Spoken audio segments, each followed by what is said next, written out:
Hey guys, welcome to Jazz Piano Daily. This is lesson number 80, and today I'm going to show you how to play rootless minor 7 flat 5 chords. So as you already know, a lot of times the sheet music here is going to be blurred out because it's for members only.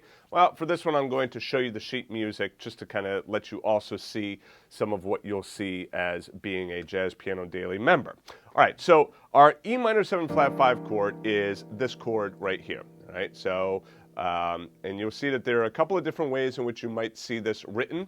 I prefer to see it written like this with the minor 7 flat 5.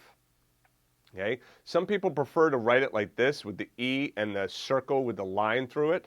And they call that half diminished, right? So half diminished. So some people say it's an E half diminished chord. Some people say it's an E minor 7 flat 5. I learned minor 7 flat 5, and I personally like the minor 7 flat 5 better rather than halving diminishing something. Just kind of minor 7 with a flat 5 chord makes a lot of good sense to me. All right, so anyway, whichever way you want to think about that chord, completely up to you, but just know that you might see it written out both ways. So the chord is literally a minor 7th chord with a flatted 5th. Okay, so if you want to, that's diminished. Half diminished would be that, right? So it's again kind of weird. All right, so anyway, E minor 7 with a flat 5, minor 7 flat 5. This chord comes off of minor, and typically it would be coming off of your natural minor scale. So if I'm in the key of D minor, right? My natural minor scale would be my F major scale starting on D. You see that I have that B flat and that E minor 7 flat 5 right there. Typically, when you go to the dominant chord, this is a little theory thing for you, when you go to the A7, you would keep the flat 9 in there, and then it would resolve down to the 5th of the D minor, or the minor chord, right? So we don't have to really dive into that right now. Really, all we need to really focus on is how to play a minor 7 flat 5 chord. Okay, so there is our minor 7 flat 5. This is our block chord or a 7th chord. To make it a rootless chord voicing, all I'm going to do is take the 3rd and move it up to the 11th. Now immediately you're going to say to me, wait a second, Willie, how is this rootless when you have the root in the chord there?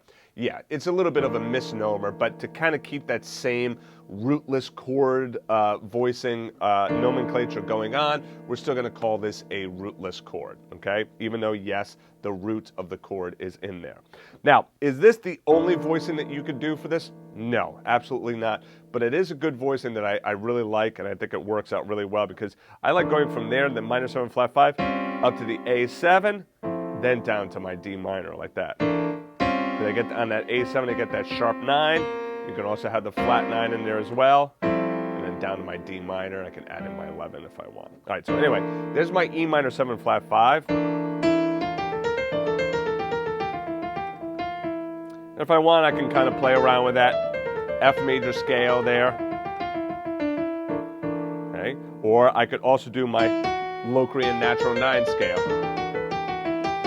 which has the natural 9 of the E in there. Some players like to play Locrian natural 9. Some players like to just play regular old Locrian. Completely up to you. I'll be honest with you, you kind of use both scales. Depends on the situation and what your ears are telling you. All right, so E minor 7 flat 5 are quote-unquote rootless chord voicing. Is this the only voicing that you could do? No. So now let's move on to D minor 7 for a second. Okay, so we had D minor 7. We've already talked about the minor voicing. Like that's how I would make my D minor rootless chord voicing. That's 3, 5, 7, 9. So we could also say, hey, wait a second. Can't I just do this, flat the 5th there, and do that? Well, yes, you can, but this 9th in the chord is a little bit tricky. Sometimes it sounds good, sometimes it doesn't sound good. Sometimes it sounds good to have natural 9, sometimes it might even sound good to have flat 9 in there, although not too often. You know, usually the natural 9 sounds better, but sometimes even that natural 9 is just a little bit too much. So I have found that a lot of times on a minor 7 flat 5 chord, it's actually good just to leave out the 9th altogether, or at least that's a good starting place, okay? This way, you're not going to be adding in a bunch of tension that you have to deal with, and then what would likely end up happening is you're going to be playing something else, right? You're going to be playing this chord with these other notes, and they'd be like, oh man, why doesn't this sound good to me? And it's likely going to be because of that. Whereas So you see, like, as soon as I move that 9 down to the D, it changes the whole dynamic. Listen to that again. Right, versus. Right, sounds very, very different there. All right, let me also make sure that my, okay, good. All right, so if I do this on D, that would be D minor 7 flat 5. Like I said, I could try messing around with this and maybe the 9th might sound good, or I could just move my 9th down to my root like that. Another voicing you could try playing around with is stuff like this as well. Use the 11th, the flat 5, the flat 7, and the root. If I did that again on E minor 7 flat 5, right, be that. I could also do a voicing like this as well for E minor 7 flat 5. There's the 3rd, the 11th, the flat 5, and the 7th.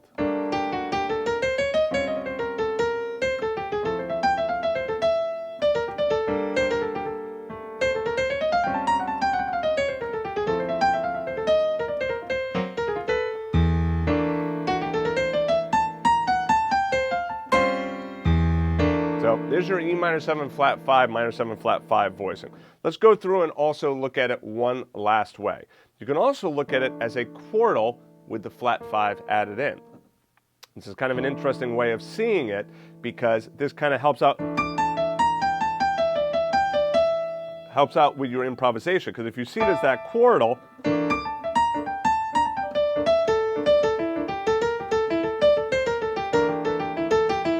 see how you can start to utilize that in your improvisation. So the quartal is built on the E. Quartal is just a stacked fourth, perfect fourth, and I'm adding in the flat 5 in there. This is also a nice, easy way of being able to create the voicing, because then all you're going to do is, if I want to find C minor 7 flat 5, I get to that quartal right on the C. Let's say I missed it and I didn't get the flat 5 in there. At least if I get this in there, and the rest of the band is playing a minor 7 flat 5, these notes are all going to sound good with that, okay? So it's a nice way of at least being able to get to a voicing, even if I don't get all the notes that I want in that voicing, I can at least get something that's going to work in a pinch. But there's the minor 7 flat 5, D minor 7 flat 5, E minor 7 flat 5, F minor 7 flat 5. If you want to pause, see if you could do it, all right? G minor 7 flat 5, pause, see if you could do it. A minor 7 flat 5.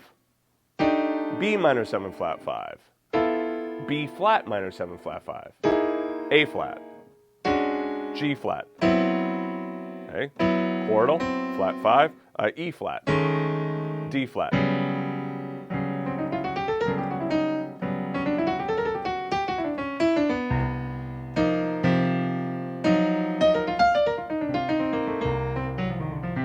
You have a lot of fun, especially with those quartals.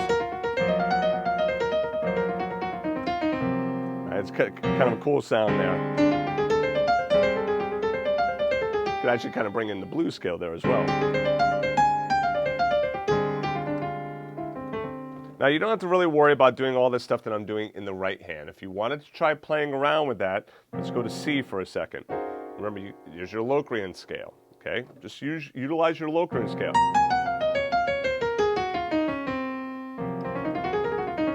So you start by hitting the root.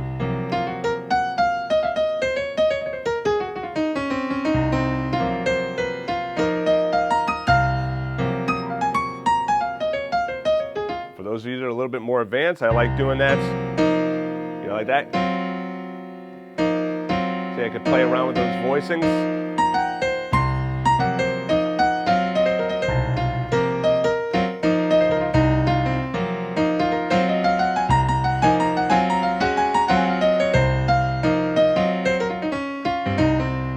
And so you're gonna have some really nice fun with this voicing. But start by really understanding.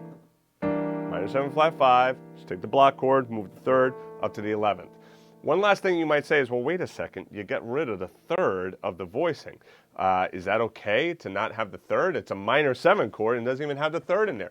Yes, not every chord voicing has to have every single note in it to still be considered a minor 7 chord. Okay? You might look at that and say, well, that's not a minor 7th chord. Yeah. But in my mind, I'm still considering that a minor 7th chord. So why does it matter that it's in my mind I'm considering it a minor 7 chord? because when I start to improvise, I'm going to hit that minor third.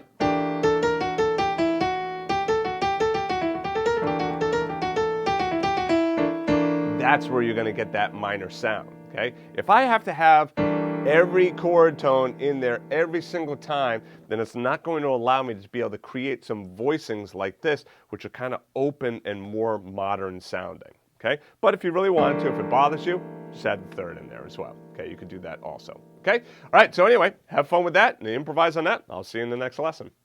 To get the first 45 pages of music for free, just go back to jazzpianodaily.com. If you liked the video, please be sure to click the like button and also subscribe to the channel and turn on notifications. To watch the rest of the lessons in this series, just click on the playlist to the right of this arrow. Thanks for joining me, and I'll see you in the next video.